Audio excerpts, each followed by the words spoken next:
एक ऐसा अधिकारी जिसकी तस्वीरें बहुत कम दिखाई देती हैं, जिसके इंटरव्यू लगभग नहीं मिलते और जिसके काम के बारे में सरकार सार्वजनिक रूप से बहुत कम बोलती है। लेकिन आज वही अधिकारी भारत की सबसे ताकतवर इंटेलिजेंस एजेंसी रॉ का चीफ है। नाम है पराग जैन। क्या ये अधिकारी भविष्य में अजीत डोभाल की जगह भारत के अगले नेशनल सिक्योरिटी एडवाइज़र यानी एनएसए बन सकते हैं? क्या उनके पास वो एक्सपीरियंस है जो भारत के नेशनल सिक्योरिटी संभाल सके, या ये सिर्फ मीडिया की स्पेकुलेशन है? आज की इस रिपोर्ट में हम जानेंगे पराग जैन कौन हैं, उन्होंने क्या क्या किया, रॉ चीफ कैसे बने और क्या वह वास्तव में अजीत डोभाल के सक्सेसर हो सकते हैं। लेकिन इस वीडियो में एक भी दावा बिना फैक्ट के नहीं होगा। जहां ऑफिशियल इन्फॉर्मेशन होगी वहीं बताएंगे, जहां सिर्फ मीडिया रिपोर्ट होगी उन्हें उसी रूप में बताएंगे। क्या पराग जैन बनेंगे भारत के अगले एनएसए? रॉ चीफ की पूरी कहानी, अजीत डोभाल सक्सेसर। नमस्कार, मैं हूं राजेश चौहान और आप देख रहे हैं आज का भारत। पराग जैन आखिर हैं कौन? 1989 बैच के पंजाब कैडर आईपीएस ऑफिसर हैं। करीब 3 दशक से ज़्यादा समय तक उन्होंने इंटेलिजेंस और सिक्योरिटी से जुड़े कई महत्वपूर्ण पदों पर काम किया। 2026 में भारत सरकार ने उन्हें रॉ का नया चीफ नियुक्त किया। रॉ चीफ का ऑफिशियल डेजिग्नेशन होता है सेक्रेटरी रिसर्च। रॉ भारत की एक्सटर्नल इंटेलिजेंस एजेंसी है, यानी इसका मुख्य काम भारत के बाहर होने वाली strategic activities, terror networks, foreign intelligence और नेशनल सिक्योरिटी थ्रेट पर जानकारी जुटाना है। रॉ सीधे किसी राज्य सरकार को रिपोर्ट नहीं करता। ये कैबिनेट सेक्रेटरीट के तहत काम करती है और देश के सर्वोच्च सुरक्षा ढांचे का हिस्सा है। पराग जैन ने अपने करियर की शुरुआत पंजाब पुलिस से की। उस समय पंजाब में टेररिज्म के खिलाफ ऑपरेशन का दौर था। बाद में उन्होंने इंटेलिजेंस ब्यूरो और फिर रॉ से जुड़े कई संवेदनशील असाइनमेंट पर काम किया। ऑफिशियल रिकॉर्ड बहुत लिमिटेड हैं, लेकिन सरकार ने उनकी नियुक्ति के समय ये जरूर बताया कि उन्हें काउंटर टेररिज्म और एक्सटर्नल इंटेलिजेंस का लंबा अनुभव है। यही एक्सपीरियंस उन्हें रॉ चीफ के पद तक लेके आया। भारत में इंटेलिजेंस की सबसे बड़ी एजेंसी है आईबी, रॉ, एनटीआरओ, डीआईए। इनमें रॉ का चीफ बनना देश के सबसे सीनियर सिक्योरिटी पोजीशन में गिना जाता है। इस पद तक वही अधिकारी पहुंचते हैं जिन पर सरकार को स्ट्रेटेजिक लेवल पर भरोसा होता है। लेकिन क्या रॉ चीफ बन जाना एनएसए बनने की गारंटी है? बिल्कुल नहीं। और यहीं से शुरू होती है असली कहानी। भारत में रॉ चीफ बनना सिर्फ सीनियोरिटी का मामला नहीं होता, बल्कि सरकार ये भी देखती है कि अधिकारी ने अलग अलग सिक्योरिटी चैलेंजेस को कैसे संभाला है। पराग जैन का करियर इसी वजह से लगभग माना जाता है। वो पंजाब में आतंकवाद के दौर में फील्ड पोस्टिंग पर रहे। बाद में उन्होंने एसएसपी चंडीगढ़ और डीआईजी लुधियाना जैसे पदों पर काम किया। उसके बाद उनका करियर धीरे धीरे इंटेलिजेंस असाइनमेंट की ओर बढ़ा। कनाडा, श्रीलंका और पाकिस्तान डेस्क। पराग जैन ने भारत के बाहर भी महत्वपूर्ण जिम्मेदारियां संभाली। सार्वजनिक रिपोर्टों के अनुसार उन्होंने कनाडा में ऐसे समय काम किया जब खालिस्तान से जुड़ी गतिविधियां भारत के लिए बड़ी चिंता थी। श्रीलंका में भी उन्होंने संवेदनशील दौर पर भारत की इंटेलिजेंस असेसमेंट में भूमिका निभाई। रॉ में रहते हुए उन्होंने पाकिस्तान डेस्क और बाद में एविएशन रिसर्च सेंटर एआरसी का नेतृत्व किया। एआरसी रॉ की टेक्निकल इंटेलिजेंस इकाई मानी जाती है।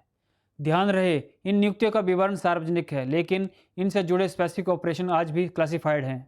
अब बात उस नाम की जिसकी वजह से पराग जैन सबसे ज़्यादा चर्चा में आए, ऑपरेशन सिंदूर। सरकारी नियुक्ति के बाद कई विश्वसनीय मीडिया रिपोर्टों ने लिखा कि उसमें पराग जैन एविएशन रिसर्च सेंटर का नेतृत्व कर रहे थे।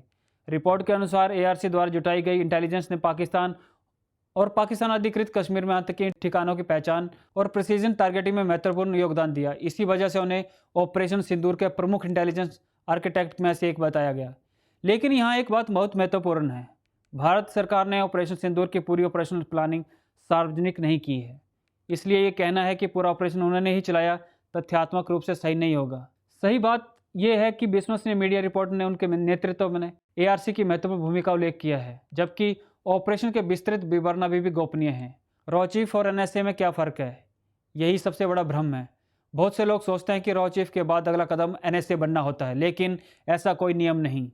रॉ चीफ का मुख्य काम है फॉरेन इंटेलिजेंस जुटाना, बाहरी सुरक्षा खतरों का आकलन और सरकार को गोपनीय खुफिया जानकारी देना, जबकि एनएसए यानी नेशनल सिक्योरिटी एडवाइज़र का काम इससे कहीं बड़ा होता है।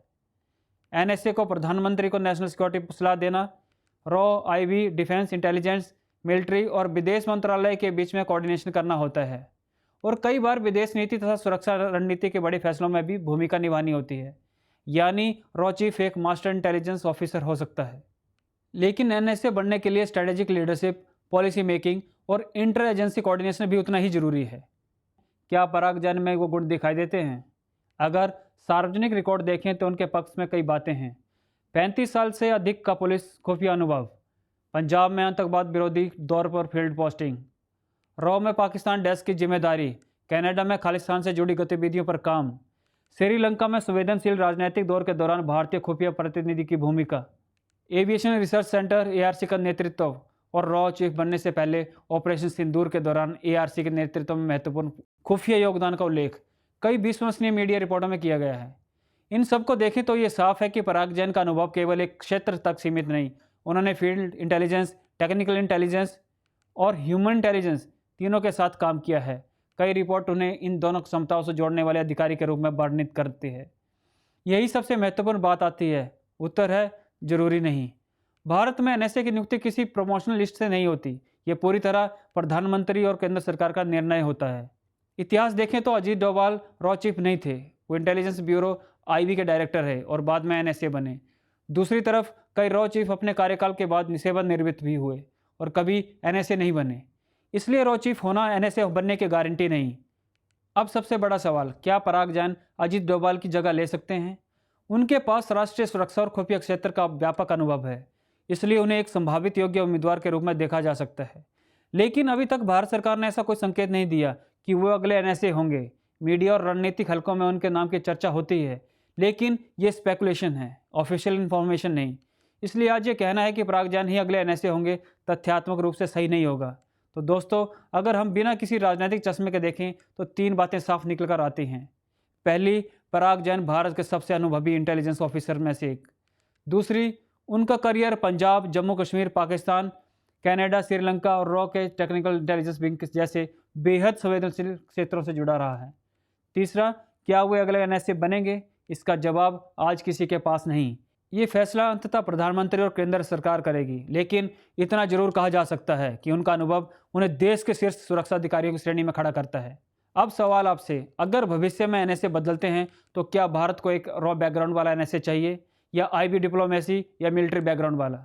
अपनी राय कमेंट में जरूर बताइए। अगर आपको ऐसी रिसर्च, फैक्ट बेस्ड और जियोपॉलिटिकल रिपोर्ट पसंद आती है तो वीडियो को लाइक, शेयर और सब्सक्राइब करना न मत भूलें। धन्यवाद। आज का भारत